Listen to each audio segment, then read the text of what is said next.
Bismillah, Assalamualaikum warahmatullahi wabarakatuh. Alhamdulillah, salatu wassalamu ala rasulillah wa ala alihi wa sahbihi wa man wala. Asyhadu an la ilaha illallah wahdahu la syarikalah wa asyhadu anna muhammadan abduhu wa rasuluhu la nabiyya ba'dah. Ya ayyuhalladzina amanu taqullaha haqqa tuqatih wa la tamutunna illa wa antum muslimun. Amma ba'du,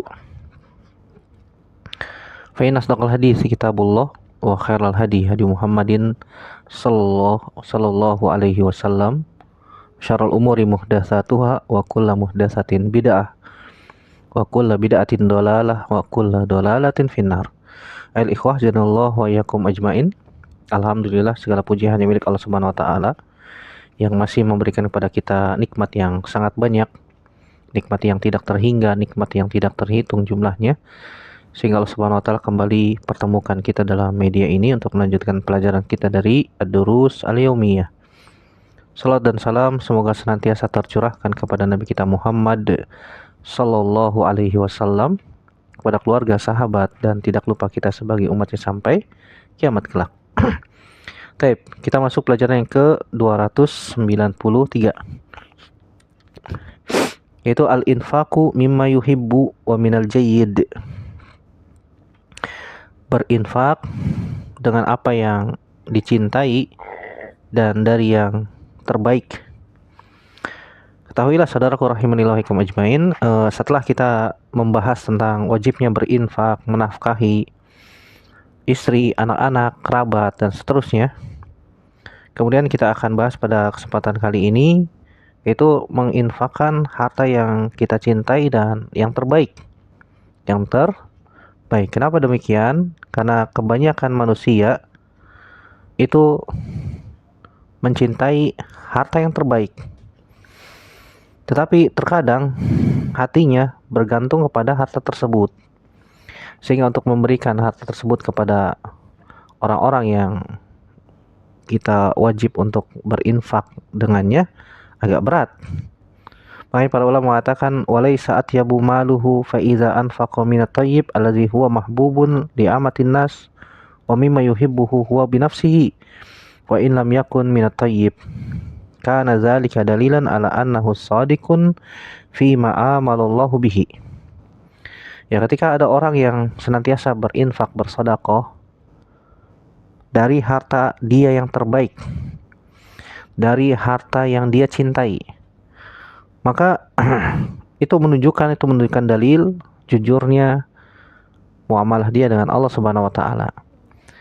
Kenapa disebut sedekah? Karena lidilalatiha ala sidqi baziliha.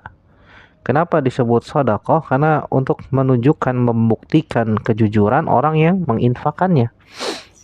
Ya, ketika manusia seseorang misalnya dia menginfakkan harta yang terbaik yang dia miliki, itu menunjukkan bahwasanya ya kejujuran dari orang yang menginfakkan tersebut, jujur dalam imannya kepada Allah Subhanahu wa taala, dan dia berhasil telah mendahulukan apa yang Allah Subhanahu wa taala cintai dan mengalahkan hawa nafsunya.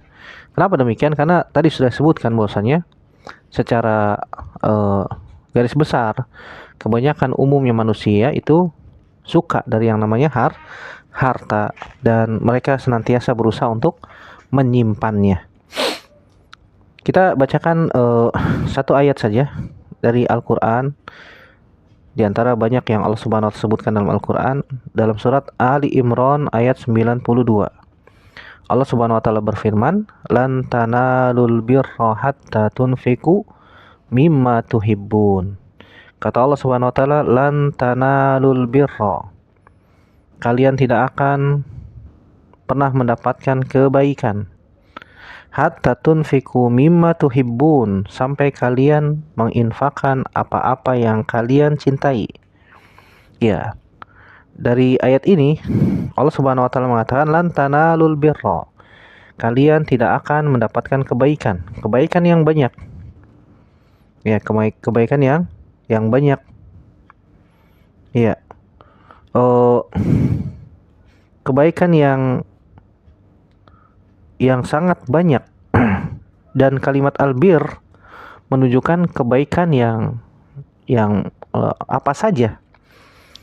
Kebaikan apa saja yang mencakup di dalamnya sesuatu yang terbaik, yang baik, maka itu adalah kalimat albir. Ya, seperti kita birrul walidain, berbakti kepada orang tua. Artinya kita berusaha untuk berbuat baik kepada kedua orang tua dengan segala perbuatan baik yang kita mampu untuk melakukannya. Itu namanya kalimat bir. Ya, jamaknya al-abror. Dan para ulama mengatakan, di antara Syekh Muhammad bin Shalih Al-Utsaimin dalam Syarah Riyadhus Shalihin, beliau mengatakan di jilid yang ketiga halaman 161, walan tanala rutbatal abror hatta tunfiqa mimma tuhibbu. Dan seseorang tidak akan mencapai derajat al-abror, orang yang berbuat baik dengan perbuatan baik yang sangat banyak, sampai dia menginfakkan apa-apa yang dia cintai. Wal mal kulluhu mahbubun, lakin ba'duhu asyaddu mahabbatin min ba'din. Seluruh harta itu biasanya dicintai oleh manusia, tetapi ada sebagian harta yang lebih dicintai oleh dia. Fa iza anfaqta mimma tuhibbu kana dzalika dalilan ala annaka shadiqun, thumma nilta bi dzalika martabatal abror. Jika kita semuanya menginfakkan dari apa-apa yang kita cintai, maka itu merupakan dalil kejujuran orang tersebut, dan dia akan mencapai derajat yang namanya al-abror. Itu orang-orang yang senantiasa berbuat kebaikan dan pada derajat yang sangat tinggi berbuat kebaikan. Ya, Syekh Salim bin Eid Al-Hilali mengatakan dalam Bahjatun Nazirin, yukhbirullahu ta'ala ibadahu annakum lan tablughu kamalal khair hatta tunfiku fi sabilillahi min ahabbi amwalikum ila anfusikum. Kata beliau, hafizahullah ta'ala, Allah subhanahu wa ta'ala mengabarkan kepada hambanya bahwasanya kalian wahai hamba tidak akan mendapatkan kesempurnaan dari kebaikan sampai kalian menginfakkan di jalan Allah dari harta yang paling kalian cintai untuk disodakohkan. Ya, yang paling kalian sukai, yang paling terbaik, yang paling kalian cintai, sehingga diinfakkan di jalan Allah Subhanahu wa ta'ala. Dari sini saudaraku rahimanillah wa iyyakum ajmain, bahwasanya ya Allah Subhanahu wa ta'ala memerintahkan kepada hambanya untuk senantiasa berusaha menginfakkan, menafkahkan harta yang terbaik yang dia miliki, yang berasal dari Allah Subhanahu wa ta'ala, ya, sebagai rizki dari dia, kemudian dia infakkan di jalan Allah Subhanahu wa ta'ala. Dan sudah kita pelajari bersama bahwasanya sebesar-besar, seutama-utama infak adalah kepada istri dan anak-anak kita. Ya, itu yang paling utama. Apalagi kalau misalnya istri kita sangat membutuhkan, anak-anak kita sangat membutuhkan, kelaparan misalnya, maka mendahulukan mereka itu lebih utama. Wallahu a'lam bishawab. Baik, kita baca satu hadis Nabi sallallahu alaihi wasallam, yaitu hadis Anas bin Malik radhiyallahu taala anhu, yang diriwayatkan Imam Bukhari dalam Kitabuz Zakat, Babu alal aqarib, dan di nomor 1461, dan juga diriwayatkan oleh Imam Muslim dalam Kitabuz Zakat, Babu fadli nafaqah was sadaqah alal aqrabin waz zauj, hadis nomor 998. Dari Anas bin Malik, semoga Allah meridhoinya, beliau mengatakan, kana Abu Talhah radhiyallahu anhu aksarul ansari bil madinati malan min nakhlin. Abu Talhah radhiyallahu anhu adalah orang Ansor di Madinah yang paling banyak hartanya dan paling banyak memiliki kebun kurma. Wa kana ahabbu amwalihi ilaihi bayraha, dan harta yang paling dia cintai adalah bayraha. Bayraha atau biruha. Bayruha atau biruha, baknya boleh dibaca kasrah, boleh dibaca fathah.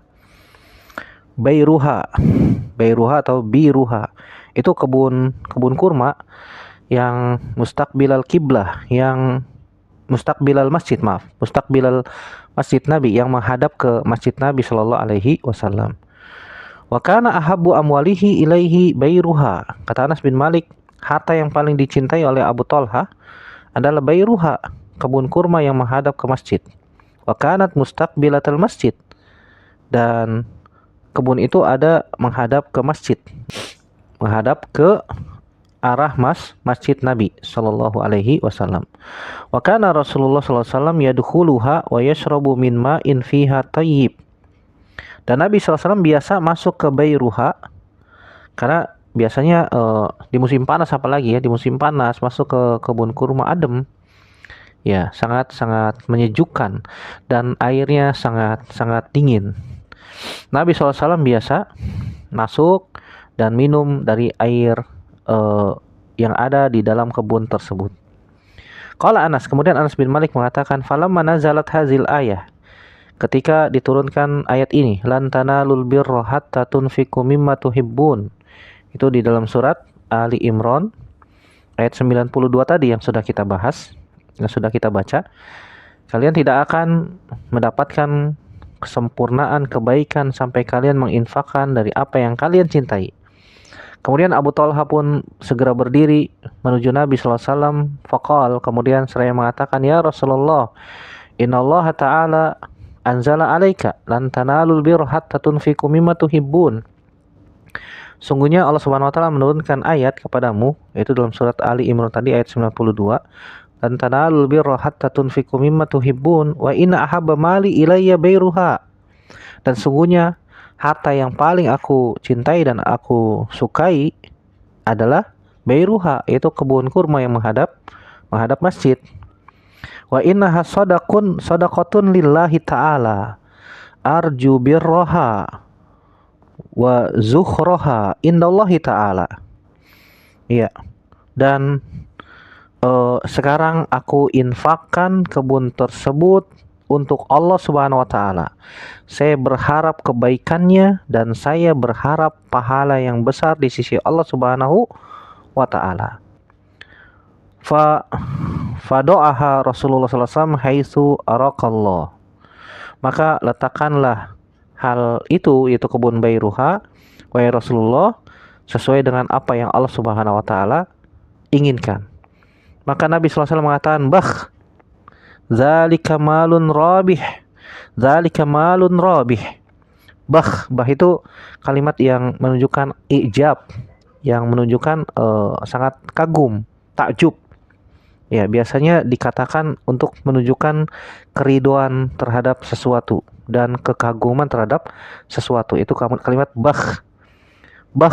Ya, kagum. Nabi SAW terasa kagum, luar biasa kan, begitu bahasa kita mungkin. Subhanallah, luar biasa. Zalika malun rabih, itulah harta yang sangat menguntungkan. Zalika malun rabih, sungguhnya itu adalah harta yang sangat menguntungkan. Wa qad sami'tu makulta, dan aku telah mendengar apa yang kamu katakan tadi. Wa inni ara an taj'alaha fil aqrabin, dan aku memandang melihat untuk antaja'alaha fil aqrabin, agar kebun tersebut engkau jadikan untuk kerabat-kerabatmu. Kemudian Abu Talha pun mengatakan, af'alu ya Rasulullah, aku akan lakukan wahai Rasulullah. Ya, aku akan lakukan wahai Rasulullah. Faqassamaha Abu Talha fi aqaribihi wa bani ammihi muttafaqun alaihi. Kemudian Abu Talha pun membagikan Bairuha, kebun kurma tersebut, kepada kerabat-kerabatnya dan anak-anak pamannya. Hadis ini riwayat Imam Bukhari dan Imam Muslim. Lihat saudaraku rahimanillah wa iyyakum ajmain, bagaimana Abu Talha luar biasa. Abu Talha istrinya Ummu Sulaim. Ummu Sulaim itu ya ibunya Anas bin Malik. Jadi Ummu Sulaim ibunya Anas bin Malik itu janda, ya Abu Talha duda. Ya, janda ketemu duda, nikah.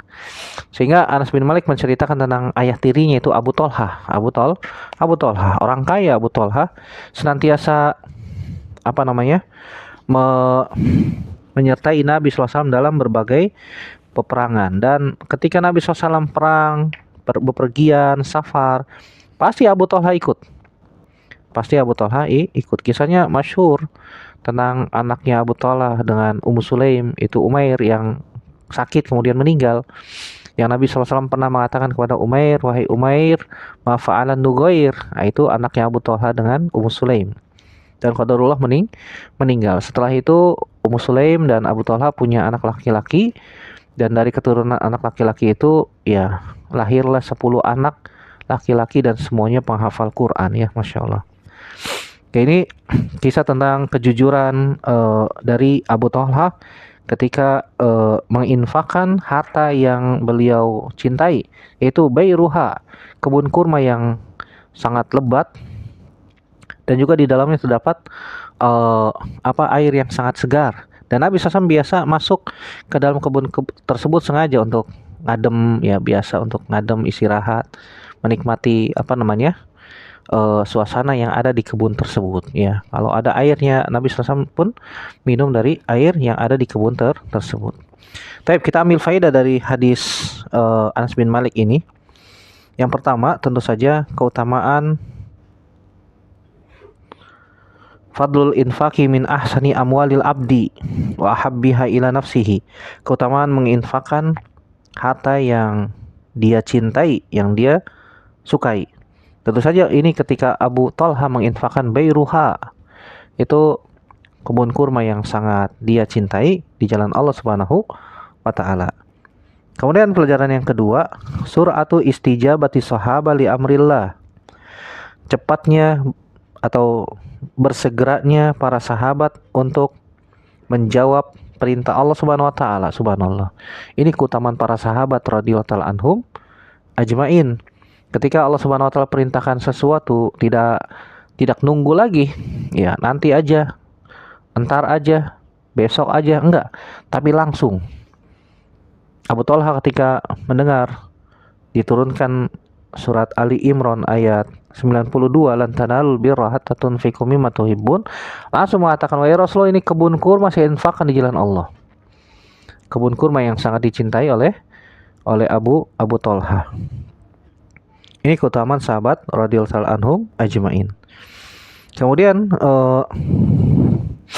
pelajaran yang ketiga yang bisa kita ambil dari kisah Abu Talha, tafwidu ahlil ilmi wal fadl bitauzi'i wa sarfi sadaqat fi wujuhil khair. Menyerahkan kepada ahlul ilmi, kepada orang yang memiliki keutamaan, untuk membagikan harta sedekah di tempat-tempat kebaikan. Makanya ketika Abu Talha mengatakan kepada Nabi, wahai Rasulullah, ini Bayruha saya infakkan di jalan Allah Subhanahu wa taala. Nabi SAW mendengar, zalika malun rabih. Zalika malun rabih. Ini harta yang sangat menguntungkan. Ini harta yang sangat menguntungkan, dan aku telah dengar. Maka Nabi mengatakan, wa inni ara an taj'alaha fil aqrabin. Aku memandang, aku berpendapat kamu bagi-bagikan nih kebun kurma ini kepada kerabatmu.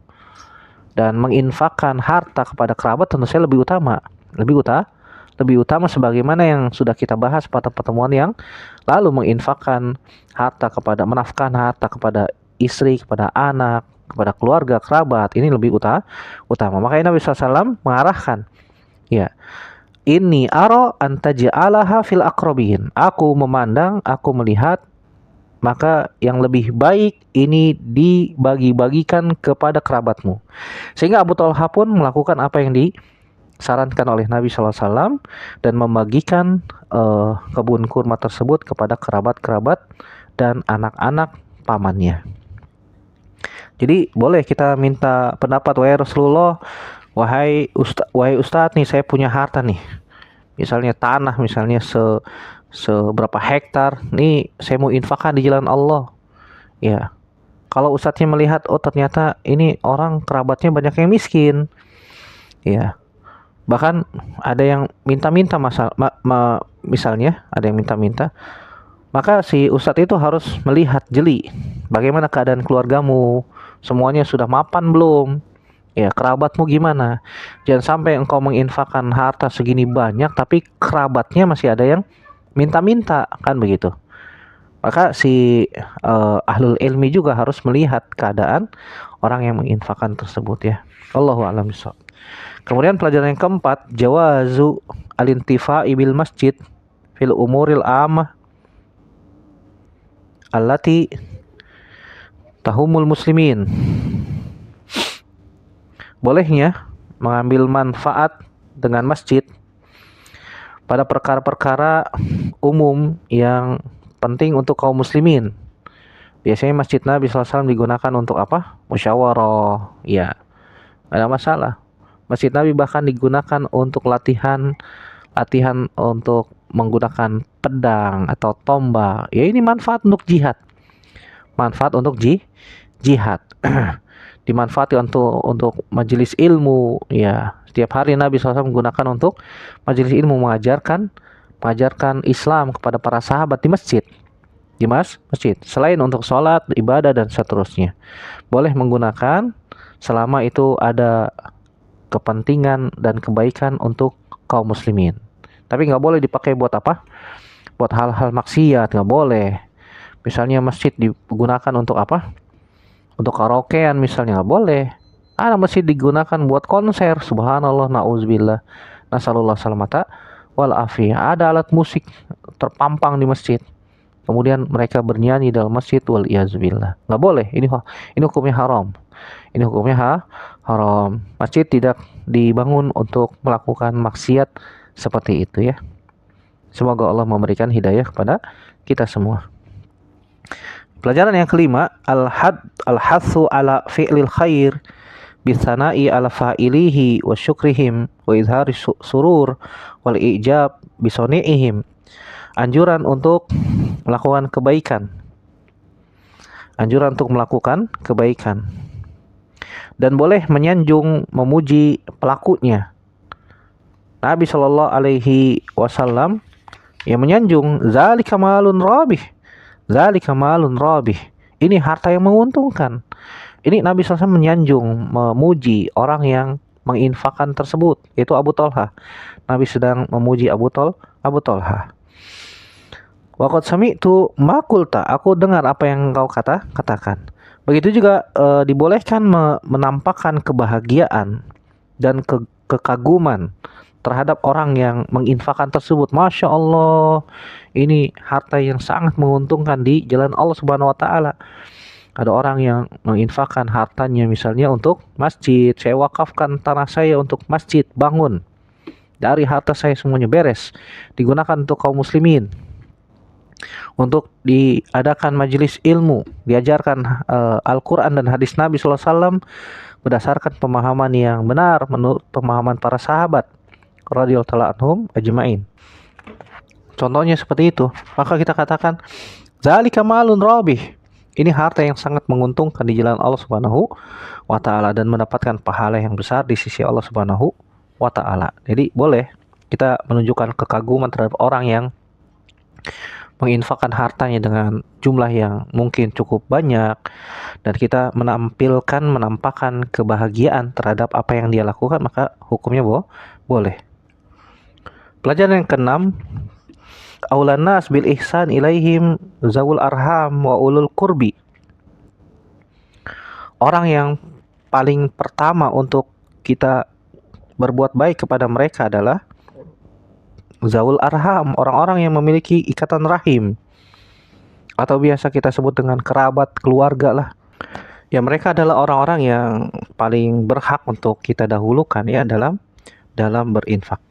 Kemudian yang ketujuh, jawaz dukhulil basatin lil istidlali bizilliha wasyurbi min ma'iha wa bi khasatin idza kana ashabuha yasurruna bidzalik. Bolehnya memasuki kebun untuk berteduh di dalamnya, atau mungkin jika di kebun tersebut ada air yang mengalir, kemudian airnya bagus, bersih, jernih dan bisa diminum, kita minum dari air tersebut boleh. Apalagi kalau misalnya pemilik kebun tersebut suka kalau kita masuk ke dalamnya. Sebagaimana Bayruha, kebunnya Abu Tolha. Nabi SAW sering masuk ke dalam kebun tersebut untuk berteduh, kemudian menikmati suasana di dalam kebun tersebut dan minum dari air yang mengalir yang ada di kebun tersebut. Dan Abu Tolha suka Nabi SAW masuk ke dalam kebun tersebut, maka dibolehkan. Ya, pelajaran yang ke-8 dalam hadis ini juga terdapat keutamaan Abu Tolha, yang mana beliau bersegera menyambut perintah Allah Subhanahu wa taala. Wallahu taala alam bisawab. Ya, ini pelajaran yang bisa kita petik, yang bisa kita ambil dari kisah Abu Tolha yang menginfakkan harta yang dia cintai, harta yang dia sukai, dan harta terbaik yang dia miliki di jalan Allah Subhanahu wa taala. Tentu saja ini berat, saudaraku rahimanillah wa yakum ajmain. Kenapa? Karena jiwa ini ya cenderungnya kepada harta, tahta, kedudukan, wanita, anak-anak, dan seterusnya. Sehingga untuk menundukkan itu perlu latihan ya, perlu latihan. Gak bisa langsung, wah saya mau menginfakkan seluruh harta saya Ustadz di jalan Allah. Nah, sekarang nanti kalau semua harta Anda diinfakkan, Anda tinggal di mana? Saya bisa ngontrak Ustadz. Ya, anak-anak gimana? Istri gimana? Biasa tinggal di rumah mewah, ini ngontrak 3 petak kan begitu. Ini gimana? Ya. Tentu saja kalau kita mampu, anak-anak dan istri kita belum tentu mampu. Kalau kita siap, anak-anak dan istri kita belum tentu siap. Apalagi mereka biasa menikmati kehidupan mewah, kan begitu. Maka lihat bagaimana anak-anak, bagaimana istri, dan seterusnya. Maka perlu dilatih, maka perlu diperhatikan. Bagaimana Nabi SAW juga memperhatikan masalah ini. Ketika Sa'ad bin Abi Waqqas radhiyallahu anhu sakit parah di Fatu Makkah waktu itu, dan seakan-akan ini sakit yang membawa kematian, kemudian dijenguk oleh Nabi Shallallahu Alaihi Wasallam. Kemudian Sa'ad bin Abi Waqqas mengatakan, wahai Rasulullah, bolehkah saya infakkan seluruh harta saya? Kata Nabi, nggak boleh. Setengahnya wahai Rasulullah, nggak boleh. Sepertiganya wahai Rasulullah. Kata Nabi SAW, as-sulusu was-sulusu katsir. Sepertiga udah banyak. Kemudian Nabi SAW mengatakan, antazara warasataka agniya'a khairun min antazara warasataka alatan yatakaffafunan nas. Engkau meninggalkan ahli warismu dalam keadaan banyak uangnya, banyak hartanya, itu lebih baik daripada engkau meninggalkan ahli warismu dalam keadaan miskin, minta-minta kepada manusia. Ya, infak ada keutamaan, tapi perhatikan anak-anak dan istri. Apakah mereka nanti malah jadi terlantar atau gimana ya?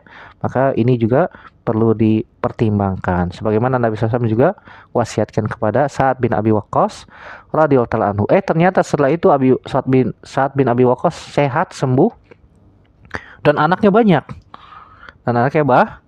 Banyak. Sehingga kehidupan Sa'ad bin Abi Waqqas bermanfaat untuk kaum muslimin dan juga menjadi duri bagi orang-orang kafir setelahnya. Ya, ini pelajaran yang bisa kita ambil. Semoga bermanfaat. Yang sedikit ini yang benar datangnya dari Allah Subhanahu wa taala saja.